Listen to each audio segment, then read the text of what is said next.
शुरू हुई, मानव सभ्यता का जो विकास हुआ वो नदियों से ही हुआ। आपने पढ़ा होगा सिंधु घाटी की सभ्यता, पढ़ा है ना? सिंधु घाटी की सभ्यता की शुरुआत कहाँ से हुई? सिंधु नदी से। सिंधु नदी के किनारे आर्य आकर बसे। मानव की जो उत्पत्ति से लेकर के और आज तक नदियों का बड़ा प्राचीनतम इतिहास रहा है और महत्व रहा है। सभी सभ्यताओं का विकास नदियों से ही शुरू हुआ। क्यों नदियां इतना महत्वपूर्ण है? नदियां ही पानी का एक मुख्य स्रोत है। पहले के जमाने में पानी के आधुनिकतम जो स्रोत दिख रहे हैं, ट्यूबवेल और अन्य साधन, वो इतने उपलब्ध नहीं थे। इस कारण से नदियों के जल का ही प्राकृतिक स्रोत जो है हम उपयोग में लाते थे। और नदियों के किनारे ही महत्वपूर्ण नगर, जितने भी नगर बसे हैं वो सब नदियों के किनारे बसे हैं। चाहे आप हरिद्वार ले लो, चाहे आप काशी ले लो, चाहे आप प्रयागराज ले लो, चाहे आप कानपुर ले लो, लखनऊ ले लो, जितने भी ऐतिहासिक और महत्वपूर्ण नगर हैं, ये सभी नगर नदियों के किनारे ही बसे हुए हैं। क्यों? क्योंकि नदियों के बसे होने से हमें पानी पर्याप्त मात्रा में उपलब्ध हो जाता है। पानी हमारे जीवन का एक अभिन्न अंग है। पानी के बिना मनुष्य नहीं जी सकता। हमारे दैनिक कार्यों से लेकर के, हमारे शारीरिक आवश्यकता से लेकर के और हम कृषि तक जो है, पशुपालन तक, हर एक रोजगार, हर एक धंधा, हर एक व्यवसाय किससे जुड़ा है? पानी से जुड़ा है।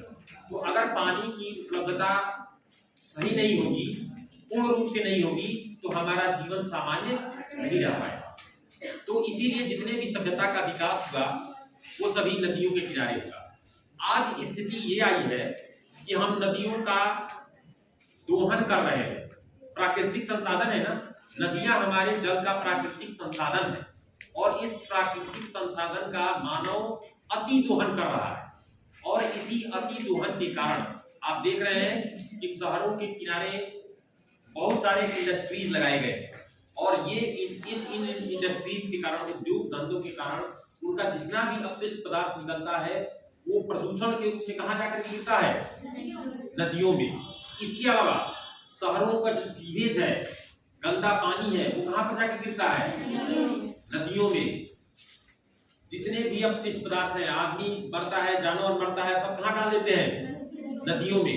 तो इसके कारण क्या होता है?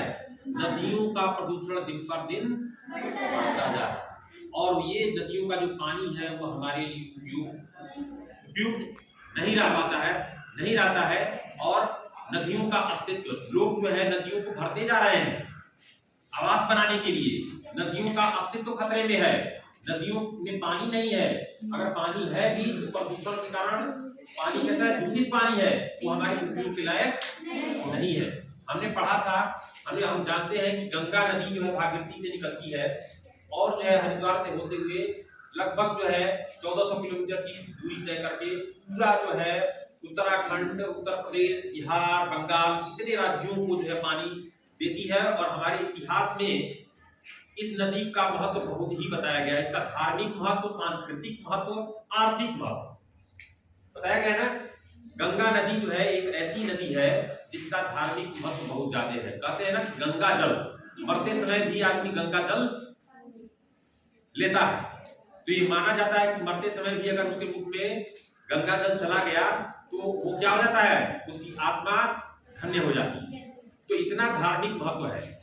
आज सांस्कृतिक महत्व भी है और आर्थिक महत्व भी है। नदियों में पाए जाने वाले जितने भी जीव जंतु हैं, सभी जीव जंतु हमारे लिए उपयोगी है। नदियों का पानी उपयोगी है। नदियों में मार्ग बनाए जाते हैं। नदियों से जो है संसाधनों का ले जाना बहुत ही आसान होता है जल मार्ग के द्वारा। तो इस तरीके से गंगा नदी जो है आज बहुत ही दूषित हो चुकी है और इसका पानी हमारे लिए पीने योग्य नहीं है, न जीवों के उपयोग के लिए है, न खेती के लिए। अगर यह स्थिति रही, ऐसी स्थिति रही, तो हम अपनी आने वाली पीढ़ियों के लिए कुछ बचा करके नहीं रखेंगे। मानव का अस्तित्व यही समाप्त नहीं हो जाता है। अभी धरती हजारों साल चलनी है, लाखों साल चलनी है। अगर यही ये प्राकृतिक स्रोत खत्म हो जाएंगे तो हमारी पीढ़ियां इसका कहीं ना कहीं परिणाम भुगतेंगी ना।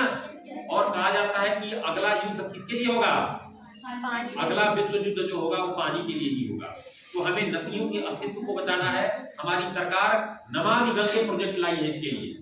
नमामि गंगे प्रोजेक्ट के द्वारा सरकार प्रयास कर रही है कि नदियों की सफाई हो, नदियों के जागरूक हो हम, और नदियों में जितना भी अपना जो निकलता है पानी उसको हम नदियों में न डालें।